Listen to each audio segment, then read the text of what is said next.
ती सहकारी साखर कारखान्याचे संचालक सचिन भाऊ दराडे, तरुण उगवतं नेतृत्व या ठिकाणी जाणून घेणार आहोत. कारखान्याची परिस्थिती काय होती ज्यावेळी अजित पवार साहेबांनी 100 कोटीचा निधी आगस्ती सहकारी कारखान्याला उपलब्ध करून दिला. त्यामुळे सर्व ऊस उत्पादकांचे देणे आणि सर्व कामगारांचे देणे देता आले.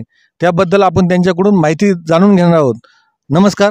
नमस्कार. आज या ठिकाणी 15 तारखेला आदरणीय अजितदादा पवार आपल्या तालुक्यात प्रचार सभेनिमित्त आले आणि देशाचे सहकार मंत्री अमितभाई शाह, राज्याचे सहकार मंत्री आदरणीय वळसे पाटील, त्यानंतर या राज्याचे मुख्यमंत्री एकनाथजी शिंदे साहेब, उपमुख्यमंत्री अजितदादा पवार, फडणवीस साहेब, त्यानंतर या तालुक्याचे कार्यसम्राट आमदार आदरणीय किरणजी लामटे साहेब, त्यानंतर सहकार मर्सी आदरणीय सीताराम पाटील गायकर यांच्यामुळं या तालुक्याची कामधेनू वाचलेली आहे.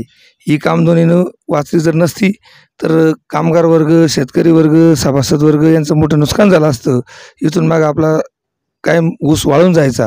परंतु या नेत्यांनी जे काम केलेले आहे यात महत्त्वाचा विषय आदरणीय गायकर साहेब आणि आदरणीय लामटे साहेब यांनी तो पाठपुरावा केलेला आहे. त्या पाठपुराव्यामुळं आपल्याला 94 कोटी रुपयाचं कर्ज मिळून आपण तो कारखाना आज ऊर्जित अवस्थेत आणलेला आहे. आणि त्या ऊर्जित अवस्थेत आल्यामुळं मग सभासद, कामगार सगळ्यांचं देणं घेणं सगळ्या गोष्टी देण्यात आम्हाला म्हणजे यश आलं.